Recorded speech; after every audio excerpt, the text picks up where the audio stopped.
का स्वागत है। मैं दिव्या शुक्ला। आइए बढ़ते हैं खास खबर की ओर। हमीरपुर में हर वर्ष सर्दियों के मौसम में यहाँ आते हैं साइबेरियन पंछियों का समूह। सर्दियों का मौसम शुरू होते ही हर वर्ष 7 समंदर पार कर मुख्यालय के यमुना तट पर आते हैं साइबेरियन पक्षी।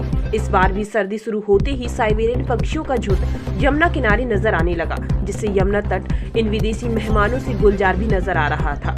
इन विदेशी मेहमानों के कलरव को देखकर लोग आनंद की अनुभूति भी कर रहे थे, तो वहीं यमुना तट पर डेरा जमाए इन विदेशी मेहमानों को लोग अपने मोबाइल में कैद कर रहे हैं। शरद ऋतु में दूर देश से विदेशी मेहमान पंछी भोजन व वंश वृद्धि की आस लिए भारत का रुख करते हैं।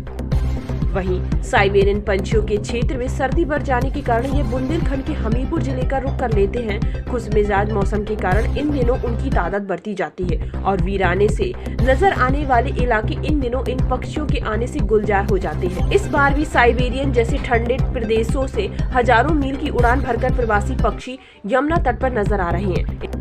इन रंग बिरंगे मेहमान पक्षियों से ज्यादा तादाद साइबेरियन क्रेन लाल सार की है। तकरीबन 3 माह तक प्रवास करने के बाद सर्दी खत्म होते ही ये अपने वतन को वापस लौट जाएंगे। संवाददाता सुनील धुरिया की रिपोर्ट।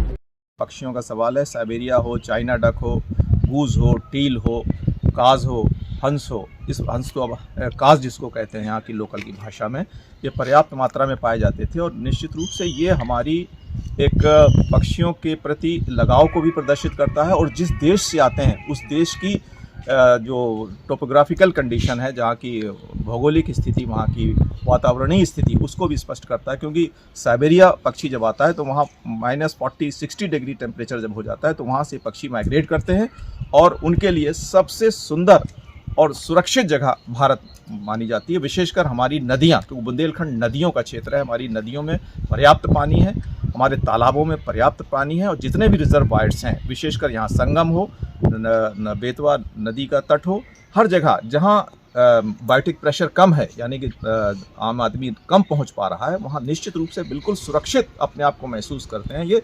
और दिसंबर जनवरी तक ये पक्षी आएंगे और फरवरी के पहले सप्ताह से वापस जाना शुरू कर देते हैं। तो ये इनका एक नेचुरल इनकी एक दिनचर्या होती है इनके जीवन काल में। ये निश्चित रूप से जब वहाँ माइनस टेम्परेचर होगा तो भारत की ओर ये रुख करते हैं और यहाँ सुरक्षित महसूस करते हैं। और जहाँ तक इन प्राणियों की सुरक्षा का प्रश्न है, भारत सरकार, केंद्र सरकार, प्रदेश सरकार पूरी सुगमता से, पूरी दृढ़ता के साथ इनकी पक्षियों की सुरक्षा के प्रति सजग है और इनको, इस पक्षियों को छूना, शिकार करना, इनको पकड़ना, इनको किसी भी प्रकार से कष्ट पहुंचाना या इनकी दिनचर्या में बाधा उत्पन्न करना हमारे वाइल्ड लाइफ नियम और पक्षी प्रोटेक्शन नियम के विरुद्ध है। और इनका हर प्रकार से संरक्षण करने के लिए लोगों को अवेयर भी किया जाता है। जो हमारे फॉरेस्ट डिपार्टमेंट के लोग हैं वो और एनवायरनमेंट डिपार्टमेंट के लोग, वो भी इसको जागरूक करते हैं और जागरूक नागरिकों का ये दायित्व है कि इन पक्षियों की सुरक्षा समय रहते प्रदान की जाए, ताकि बिल्कुल अपनी एक नैसर्गिक जीवन में ये यहाँ अपना समय काल पूरा करके वापस अपने देश लौट सके।